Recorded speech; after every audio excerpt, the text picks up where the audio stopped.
سب سے پہلے تیسرے امام آئیں گے اور امام حسین کے آنے کے فوراً بعد تمام کے تمام کربلا کے جتنے بھی دشمن ہیں سب زندہ کیے جائیں گے اور میدان کربلا ہی کے اندر ایک دوسرا جہاد ہوگا جس میں امام زمانہ کے ہاتھ سے شمر اور یزید وغیرہ قتل کیے جائیں گے، کیونکہ اس دفعہ امام حسین کا پرچم جناب عباس کے ہاتھ میں نہیں ہوگا بلکہ امام زمانہ کے ہاتھ میں ہوگا، اور اس جہاد کے اندر امام زمانہ پورے جتنے بھی قاتلان امام کے کربلا میں سب کو قتل کیا جائے گا۔ امام حسین کے ساتھ ان کا پورا لشکر بھی آئے گا اور ہر وہ مومن آئے گا جس نے اپنی زندگی میں کبھی یہ تمنا کی ہو کہ کاش میں میدان کربلا میں ہوتا تو امام کے ساتھ جہاد کرتا، وہ بھی اس وقت زندہ کیا جائے گا اور کربلا کے میدان میں موجود ہوگا۔ امام حسین کے بعد ایک ایک کر کے سارے امام آئیں گے، آخر میں امیر المومنین آئیں گے اور ان کے بعد پیغمبر اسلام تشریف لائیں گے۔ جب پیغمبر اسلام تشریف لائیں گے تو روایت یہ ہے کہ ایک مقام پر پیغمبر اسلام تشریف رکھیں گے اور ایک ایک امام جن میں سب سے پہلے جناب سیدہ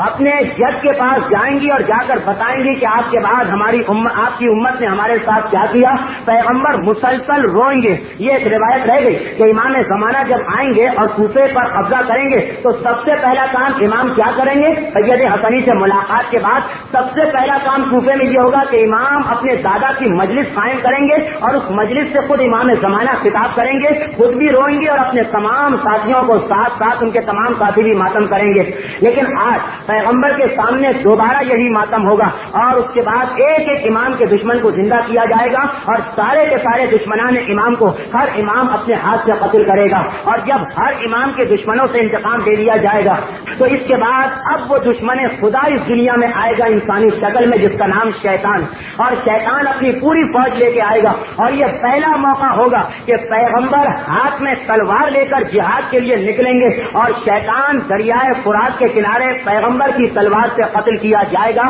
اور شیطان کے قتل کے بعد اس دنیا کے اندر سے تمام کی تمام شیطانی طاقتیں ختم ہو جائیں گی سوائے ایک ہستی کی۔ روایت یہ ہے کہ ابھی ایک غیر مسلم موجود ہوگا اس دنیا کے اندر اور امام زمانہ کی حکومت قائم ہو گئی، اور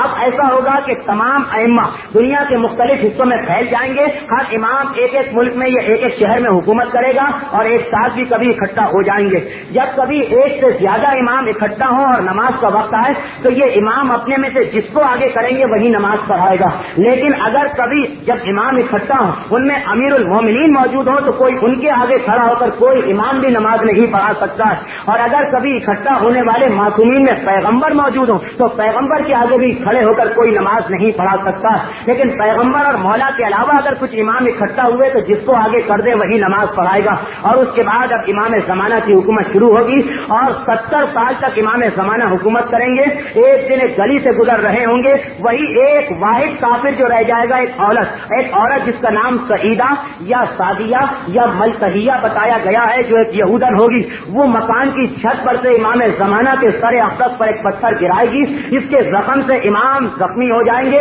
اور 2 یا 3 دن تک زخمی رہ کر اپنے مولا کی طرح سے شہادت کے مقام کو حاصل کریں گے۔ جب امام شہید ہو جائیں گے تو امام حسین امام زمانہ کو غسل دیں گے، قنوت کریں گے، کفن پہنائیں گے، نماز جنازہ پڑھیں گے اور دفن کریں گے، اور امام زمانہ کے دفن کے بعد امام زمانہ کی حکومت ختم ہو گئی جو ہمارا موضوع ہے۔ اس کے بعد امام حسین کی حکومت چلے گی اور اتنی طویل حکومت ہوگی کہ امام حسین کی بھویں سفید ہو کر آنکھوں پر لٹک آئیں گی اور 1000 سوار خالی امام حسین کی اولاد میں ہوں گے۔ اتنی کثرت سے اولاد ہوگی کہ 1000 تو خالی سوار ہوں گے اور باقی اولاد کی تعداد خدا ہی بہتر جانتا ہے، اور پھر امام حسین بھی وفات پائیں گے طبعی طور پر، اور ایک ایک امام حکومت کر کے دنیا سے رخصت ہوتا چلا جائے گا اور اسی اثنا میں کسی وقت قیامت آ جائے گی۔ تو